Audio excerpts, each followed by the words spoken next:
The views and opinions expressed on the following program are those of the host and guests and do not necessarily represent those of any organization, including One Generation Away. The freedom of a people to choose its leaders is the root of liberty. Keep alive this experiment in liberty. Liberty, in case you've forgotten, is the soul's right to breathe. Government should be very minimal in protecting liberty. Peace cannot be purchased at the cost of liberty. The sturdy ground of liberty. Liberty once lost is lost forever. Fight for their liberty and for our security. Guarantees individual liberty. This great republic, born alone in liberty. Liberty. Liberty. Liberty. Liberty. Liberty. Liberty. Liberty. Liberty. Just how much do you want liberty? This is Liberty Nation with Tim Donner, a production of LibertyNation.com. Cutting through the double talk, taking on the topics, going after what the politicians really mean, and making it all clear. For your freedom and your liberty. Liberty Nation with Tim Donner. Are Democrats playing Wac-a-Mole with the next generation of Republican presidential contenders? Welcome back into Liberty Nation Radio, a production of LibertyNation.com and heard from coast to coast on the Radio America Network. They spent 4 years trying to take down Trump. They succeeded. So how come the Democrats are still so angry that they're libeling, whack-a-moling the Republicans who pop up and show promise for 2024? We'll examine just how low the leftists are going in trying to take down first Ron DeSantis and now Tim Scott. And we'll take it to the other end with a discussion on how Florida, led by DeSantis, has become the new hotbed for conservatism, as we're joined by LibertyNation.com editor-in-chief Leesa K. Donner, and how it's actually a mild-mannered Democrat who could wind up being the savior of the Republic, even though he never intended to be. We'll explain. Plus, LibertyNation.com legal affairs editor Scott Cosenza discusses Derek Chauvin asking the court for a new trial in the murder of George Floyd and other topics affecting your individual liberty on Talkin' Liberty. Say what? Say what? Say what? One more time. We kick things off with our signature segment, Say What, where we roll out a virtual assembly line of wacky, astonishing, damnable, and ultimately revealing things uttered by politicians and the chattering class. After the 2016 election, Republicans danced a bit on the grave of Hillary Clinton, but mostly rejoiced in the election of Donald Trump. The 2020 election, which should have been a cause for celebration for Democrats who captured not only the White House, but maintained a tenuous control of the House and seized power in the Senate. But instead of being overjoyed at taking down the evil orange man, they remain angry and have tried to play whack-a-mole by viciously kneecapping any Republican who might try to pop up and follow Trump in 2024. They're doing it to Florida Governor Ron DeSantis, victim of a libelous hit piece on TV 60 Minutes. And now, you want to know how bad it's gotten on the emboldened but still bitter and know nothing left? Here's how bad. Rising star and Black Republican Senator Tim Scott, descendant of slaves, after delivering the response to Joe Biden's quasi-State of the Union address in which he said America is not a racist nation, was lectured on race by daytime chat-up host Joy Behar of The View. Tim Scott, he does not seem to understand, and a lot of them don't seem to understand, the difference between a racist country and a systemic racism. They don't seem to get the difference. Yes, maybe it's not a racist country. Maybe Americans, the majority, are not racist. But we live in a country with systemic racism. You know, I never did figure out why a complete unfunny zero like Joy Behar seems to captivate women across the country. Perhaps it unfortunately says more about the country than even the rank absurdity of Joy Behar lecturing anyone on racism. But then there's the anchors on MSNBC accusing any white person who doesn't believe in the New York Times 1619 Project and its central conclusion that America was founded for the express purpose of furthering slavery and is thus irredeemable, of automatically being racist. MSNBC weekend anchor Tiffany Cross lined up to take her own pot shots at the South Carolina senator. This week, the sole black Republican in the Senate sounded a stone fool when he said this. Hear me clearly. America is not a racist country. Okay, let's be clear. Tim Scott does not represent any constituency other than the small number of sleepy, slow-witted sufferers of Stockholm Syndrome who get elevated to prominence for repeating a false narrative about this country that makes conservative white people feel comfortable. That woman went on to say Tim Scott should be called Uncle Tim because he's not down with the racial grievances of the progressive left. Then there's MSNBC's infamous Joy Reid saying any white person who still believes the false narrative about the country perpetrated over the last, almost 250 years is, of course, a racist. Thanks to the New York Times' seminal 1619 Project, which traces the consequences of slavery from its inception centuries ago to its modern-day implications for Black Americans, we've seen a growing movement to reframe how American history is taught in public schools. Well, some parents who are opposed to critical race theory as new curriculum aren't too pleased. Just because I do not want critical race theory taught to my children in school does not mean that I'm a racist, damn it. Actually, it does. Actually, it does. Yes, if you don't believe critical race theory, that the country was founded for the express purpose of establishing a new beachhead for slavery, then you, my friend, are a racist, and you don't even know it. Meanwhile, we might as well call the vice president Root Cause Kamala, because after being put in charge of the Biden border crisis, instead of trying to fix the problem here, she speaks of trying to get to the root causes of the problem in their countries, as she emphasized this week in what was billed as an important address on foreign relations by the vice president. We are all well aware of the immediate situation. The citizens of El Salvador, Guatemala, Honduras are leaving their homes at alarming rates. They leave only when they feel they must. We want to pick back up the kind of work President Joe Biden started when he was vice president. And so we are focused on addressing both the acute factors and the root causes of migration: corruption, violence, and poverty. Raise your hand if you think Kamala Harris can fix or even affect corruption, violence, and poverty in Guatemala, Honduras, and El Salvador. Yeah, I thought so. She has yet to even visit the border in the 100-plus days of the Biden administration, likely because doing so would only draw attention to a crisis the Biden-friendly media is all too happy to keep on the down low. At the same time, the Republican Party, in a position to benefit from the overwoking of America by the Democrats, are in the throes of an intra-party war as they prepare for the midterms next year, needing to pick up only 4 seats to gain control of the House and 1 in the Senate. After the third-ranking House Republican Liz Cheney voted to impeach then-President Trump and then doubled down with her words, she was met with a torrent of attacks from Trump's supporters, leading to a schism that threatens to split the party in two. And this week, House Minority Leader Kevin McCarthy was caught on a hot mic discussing Cheney. I think she's got real problems. I've had it with her. It's, I've lost confidence. The edited audio, which does not include the questions, a clear sign the Wyoming Congresswoman's days in House leadership are numbered. Thank you. Well, someone just has to bring a motion, but I assume that will probably take place. Liz Cheney is receiving aid and comfort on the Senate side from Mitt Romney, who, of course, is a declared enemy of President Trump, and by inference, the people who support him. But much of the attention in national politics is actually turning to California, where Governor Gavin Newsom is facing a recall election next month.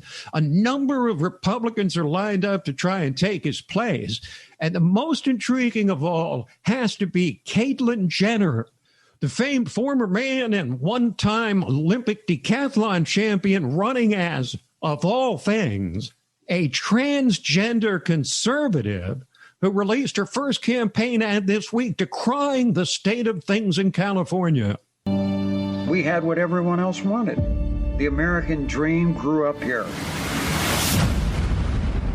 Yet career politicians and their policies have destroyed that dream.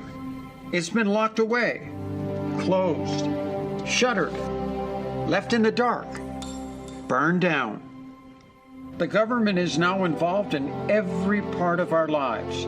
They've taken our money, our jobs, and our freedom. California needs a disruptor, a compassionate disruptor. Now that is a catchphrase, a compassionate disruptor. Are we talking Trump without the bombast? Finally, in the category of what I guess you would call a hatchet job on an enemy or rival, couched as only a politician can do by good news, the embattled mayor of New York City, Bill de Blasio, who's had a very open feud with Governor and fellow Democrat Andrew Cuomo, announced on Monday that Cuomo should call it quits, but then followed it up with good news for all Americans. He should resign. He can't continue to lead. Nursing home scandal, sexual harassment and assault scandal, using his staff to write his book. I mean, it doesn't end. He just has to go. Our plan is to fully reopen New York City on July 1st. We are ready for stores to open, for businesses to open, offices, theaters, full strength. Because, look, what we're seeing is people have gotten vaccinated in extraordinary numbers, 6.3 million vaccinations in New York City. And over 200 million vaccinations across the nation to date. But if you're like me, I bet you felt more than a few times over the last year plus that we might never see the country open again. But if they can make it happen in New York, as the song goes, they can make it happen anywhere. We'll break away for a moment, then come back to discuss how the man who might save this constitutional republic from tyranny is a Democrat. Liberty Nation with Tim Donner.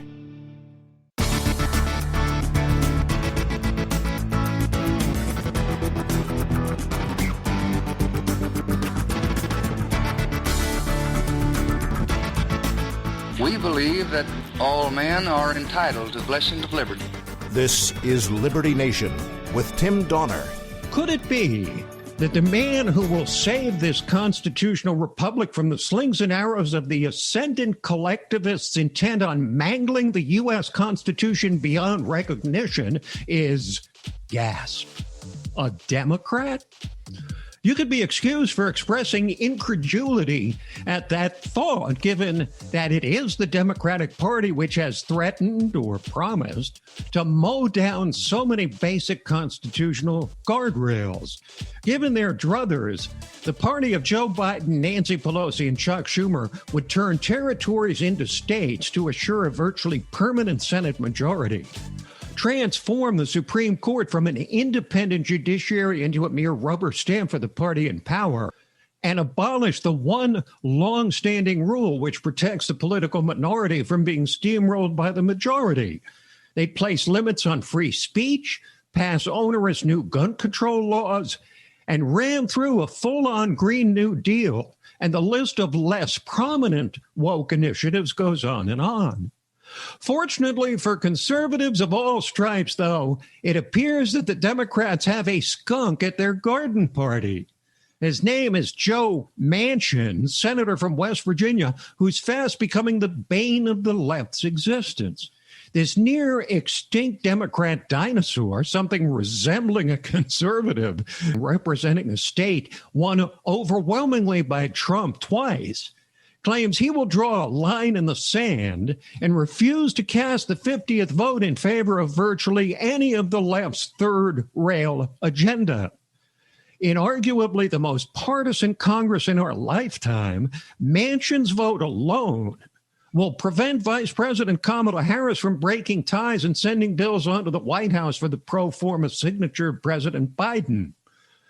The latest proclamation by the 73-year-old former West Virginia governor and two-term senator is that he will oppose statehood for the District of Columbia, infuriating afresh the activist left, which has been all over his case ever since the Democrats forged a last-minute tie in the upper chamber with twin victories in Georgia. Manchin had already enraged progressives by opposing the termination of the Senate filibuster, central to the fulfillment of the progressive wish list, and the Equality Act, another item high on Biden's agenda, after similarly standing against same-sex marriage over the years. He looks favorably upon the Republican alternative infrastructure plan, and Manchin even stalled for hours before reluctantly joining the paper-thin majority to ram through Biden's signature accomplishment to date, the almost $2 trillion omnibus bill dressed up as COVID relief legislation. Democrat leaders have, by most accounts, tried everything from gentle persuasion to threatening and cajoling. Manchin's been hyper-flamed on social media, but there's as yet no indication Manchin will back down. Perhaps this is because the senior senator from West Virginia is actually expressing the overwhelming consensus in his own state, instead of caving into the national party demanding fealty to its most radical initiatives. Outside of whatever president's been in office, the most powerful person in Washington for so many years was a so-called swing vote on the Supreme Court. First Sandra Day O'Connor, then Anthony Kennedy. Most every decision on a hot-button issue hung on their single vote. But with the current 6-3 conservative majority on the court, the most crucial swing vote in the country now belongs to this mild-mannered senator from a small state. None among this trio likely suspected they would rise solely by circumstance to such a pivotal position on decisions, legislative or judicial, of utmost importance to the future of the republic.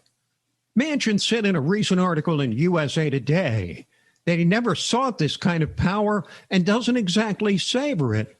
But here he is, thrust into a position he never sought, but for which history will surely remember him. He can single-handedly, in some cases joined by Arizona's Kirsten Sinema, decide whether ideas as far-reaching as court-packing, radical climate change legislation, and pork-laden omnibus schemes sink or swim. But rest assured, the left will continue turning up the heat on Manchin, alternately shaming, lecturing, arm-twisting, though they've so far met with little success. Unlike his president, Joe Manchin has thus far refused to bow to a vice grip of pressure and kowtow to the left's most damaging brainstorms of the day. So this modest moderate from the heartland stands as a most unlikely bulwark against collectivist tyranny. And as Simon and Garfunkel put it regarding another guy named Joe in a quintessentially American yet far less consequential realm, Joe Manchin, the nation turns its lonely eyes to you. Quick break, and then we're back to discuss how the Sunshine State is fast becoming the new hotbed for conservatism. Liberty Nation with Tim Donner.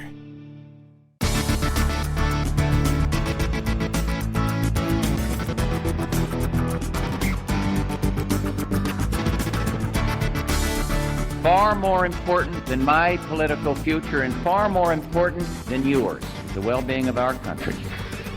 This is Liberty Nation with Tim Donner. With Donald Trump gone and the GOP in utter disarray, in the throes of a vicious battle for the soul of the party between Trumpists and Bushies, which we discussed in the last segment, conservatives are desperately seeking solid ground, a safe haven, a place where one of theirs is in charge, where Trump did well, where conservative governance is ascendant. And the state which fits that exact profile in 2021 is Florida. And joining me is a woman with whom I have passed many an hour in the Sunshine State and thus knows of what she and I speak. She's the far better half of this particular union. LibertyNation.com editor-in-chief Leesa K. Donner. Hello, Leesa. Hi, Tim. Thanks for joining. Now, how is it that this traditional battleground state went counter to the reported national trend and actually gave Trump a bigger victory in 2020 than in 2016?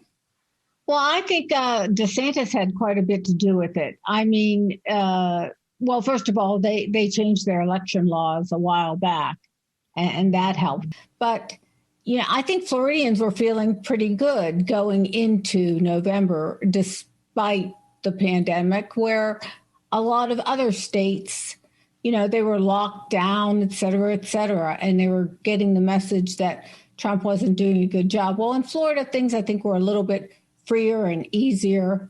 And so people weren't feeling like they needed a change. Now, there were times when people were asked to mask up on the beach. But in general, I think Florida has weathered COVID just about as good as it gets.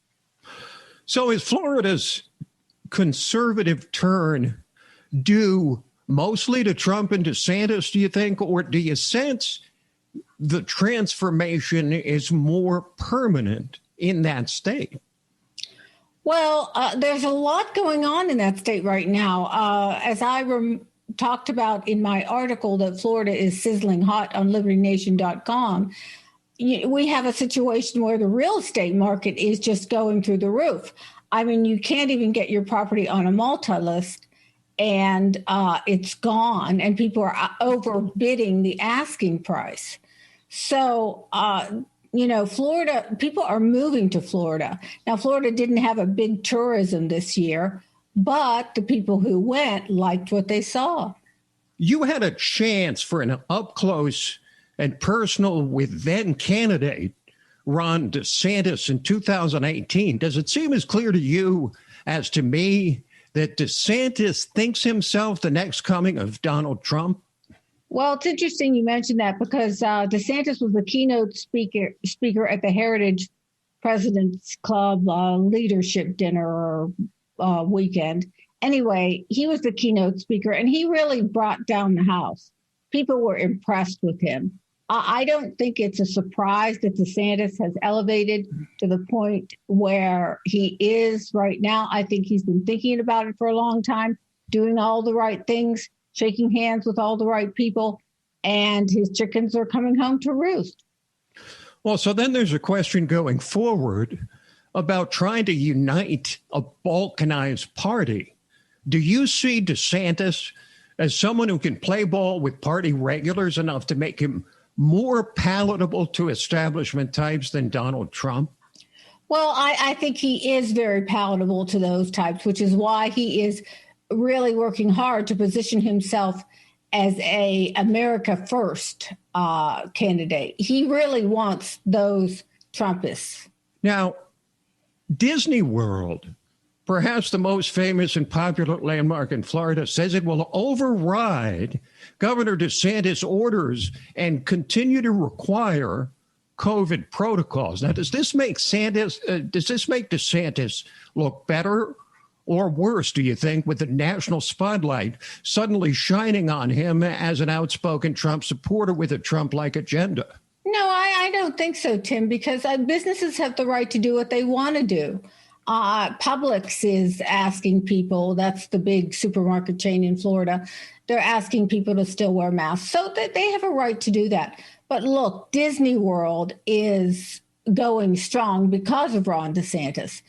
They only spent 2 months in the dark. Out in California, Disneyland has been open for a grand total of 6 days. I mean, they are where they are because of Ron DeSantis. So they have a right to make their own rules and regs, and they go ahead and do that.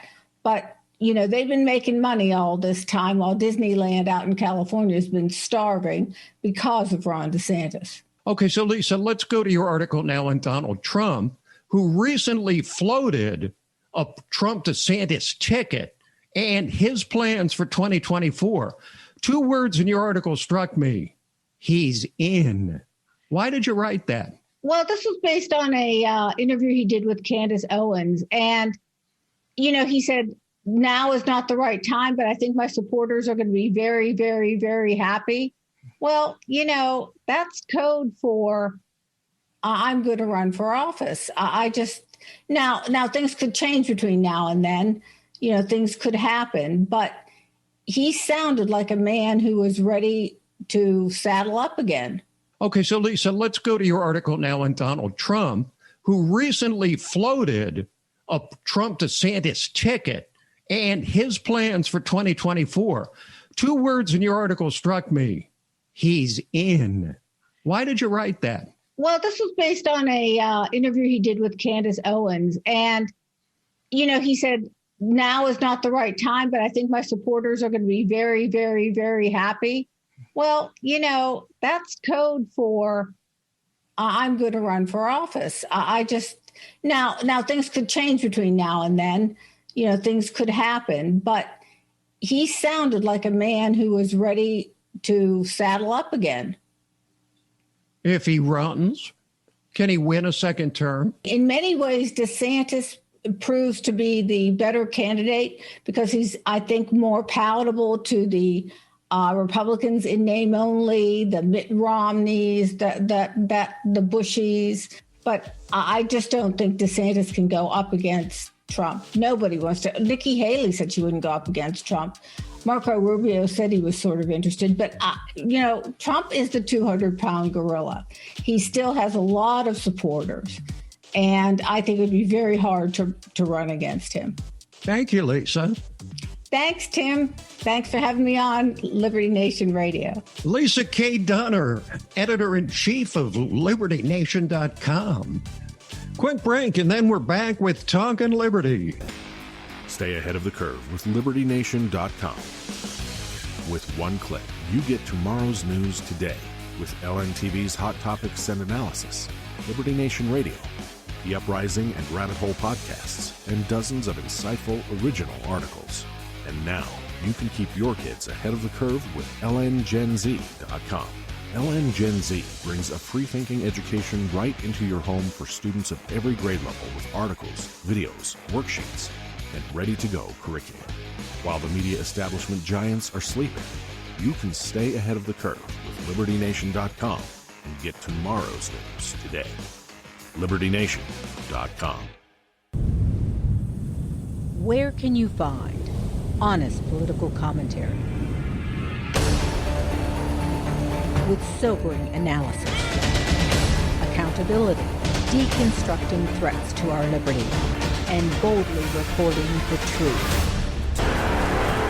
Subscribe to the LibertyNation.com YouTube channel, where facts matter. Facebook upholds the ban on Trump, but says it can't be indefinite. Chauvin petitions for a new trial.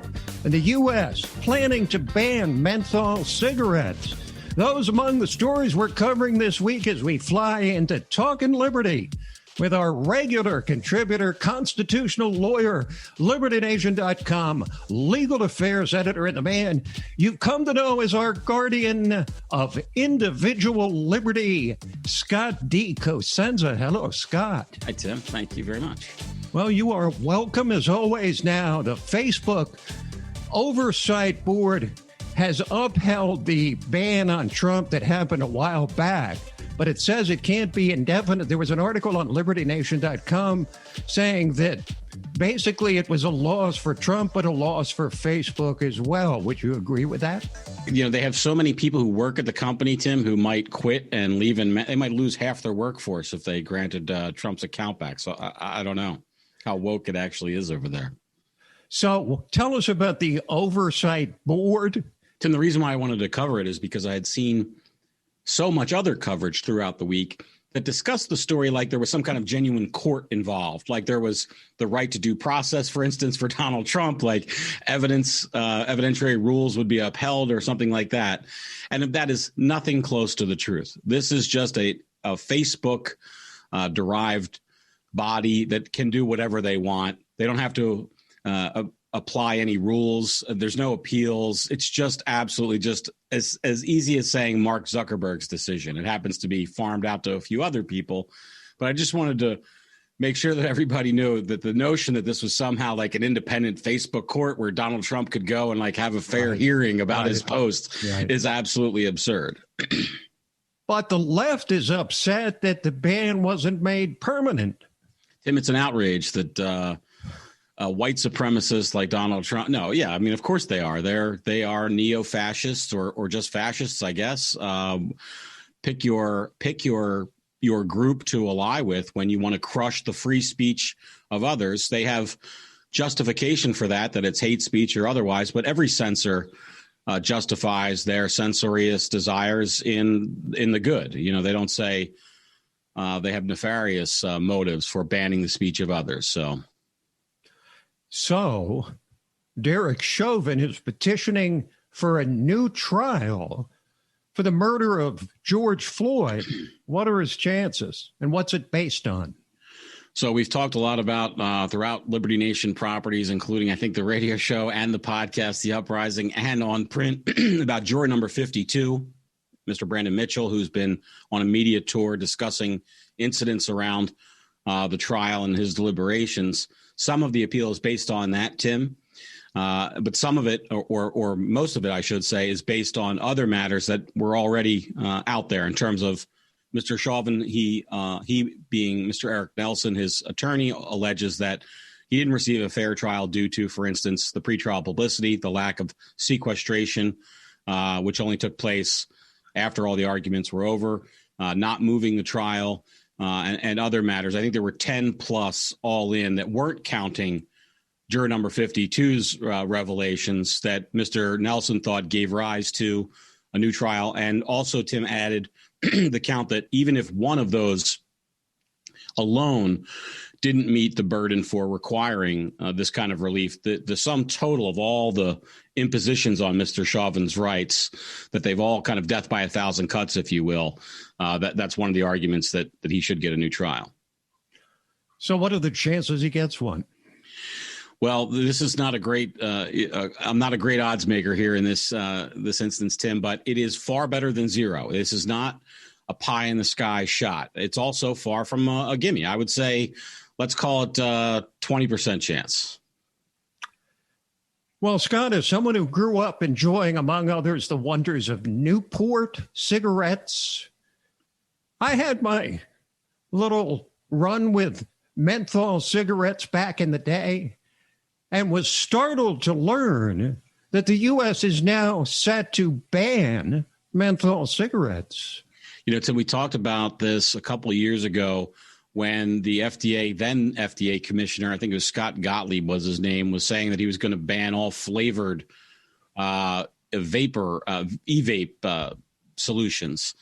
And the president of the United States put the kibosh on that. There was a political uprising from the right, from the sort of conservatarians who said, hey, we're using this to get off of actual leaf tobacco cigarettes, and you should leave adults to their own, right? You know, we're legalizing marijuana everywhere, but criminalizing these nicotine products. Well, here we have a similar thing, only this is being couched in terms of racial justice. African Americans, by and large, prefer menthol cigarettes. I think 80%, they say, of African Americans who smoke menthols. And It's being played out like it's this boon to the health of African Americans. And I just want to say that, you know, it's great juxtaposition next to the Chauvin story. I know we've talked about the Eric Garner case many times, who was convicted of or was alleged to have been selling cigarettes illegally. How many black men are going to die, Tim, not from lung cancer or emphysema or COPD, but from police interactions when menthols are banned? Yet there's this huge market, especially in the black community, for menthol cigarettes. Who's going to fill that demand? By and large, it's going to be African Americans, who are then going to be subject to enforcement action because of this. Certainly, you're not suggesting that the federal government doesn't know better than individuals about their tolerance. You know what? Let me make a note of that. I apologize if I gave that impression. Certainly not. Thank you. I'll look forward to that. Yeah, I'll write it down later. Okay, Scott, so let's move over to an organization that sure has been on the minds of a lot of people over the last year, plus the Centers for Disease Control. And a federal judge has thrown out a CDC eviction moratorium. This is Judge Dabney Friedrich of the U.S. District Court for D.C., and this just affects the CDC order. It doesn't affect any state or other local eviction moratorium. But, Tim, the federal government in the CDC had ordered that they could implement any law, rule, or regulation as long as that agency head, in their sole determination, thought it was necessary to prevent the spread of illness, as if they had literally the power to just create any rule under God's green earth for this purpose. And it was dialed back considerably by Judge Friedrich, who made the nexus between any rule the actual prevention of the disease itself. So pesticide, elimination of pests, if that's what's causing it, or cleaning of bacteria, that kind of thing, not grand social laws and regulations like with the breadth of which even Congress hasn't attempted. Well, in this woke culture, Scott, we're seeing more and more stories like this next one of an ex-Virginia Tech college soccer player suing the coach who benched her after she refused to kneel during a protest. All is not well in Hokie Nation, Tim. That's right. This is a case of compelled speech. So in addition to the First Amendment allowing people to speak without punishment, which I think most of the cases we talk about probably are, there's also the slice of the pie, which is that the First Amendment protects people from having to speak something they don't want to speak. This is a government school. They have to follow the First Amendment. Virginia Tech is a state school.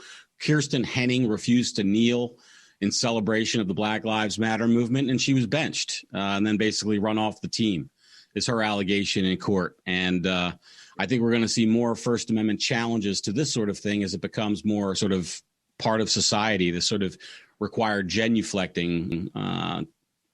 Has the coach indicated that, yes, I sat her down because I didn't like her political views, or we're trying to claim it was because of some physical limitation, or what? We haven't seen the reply yet, Tim, but it'll be interesting to see. This is civil court. It's not criminal court, so the coach will have to be they will conduct a deposition, and we'll learn at least what he claims then was the real reason behind the benching. Okay, thank you, Scott. Thanks, Tim. Scott Cosenza, legal affairs editor at LibertyNation.com. This program, Liberty Nation Radio and LibertyNation.com's own podcasts, The Uprising, hosted by Scott, and The Rabbit Hole, Politics and Prose, all available on demand at LibertyNation.com and from fine podcast providers everywhere. So that is it for this week, but we will be back at you next week. Same time, same station. Till then, this is Tim Donner saying stand up for liberty. And we'll see you next time on Liberty Nation Radio. Stay ahead of the curve with LibertyNation.com. With one click, you get tomorrow's news today with LNTV's Hot Topics and Analysis, Liberty Nation Radio, The Uprising and Rabbit Hole podcasts, and dozens of insightful original articles. And now, you can keep your kids ahead of the curve with LNGenZ.com. LN Gen Z brings a free-thinking education right into your home for students of every grade level with articles, videos, worksheets, and ready-to-go curriculum. While the media establishment giants are sleeping, you can stay ahead of the curve with LibertyNation.com and get tomorrow's news today. LibertyNation.com.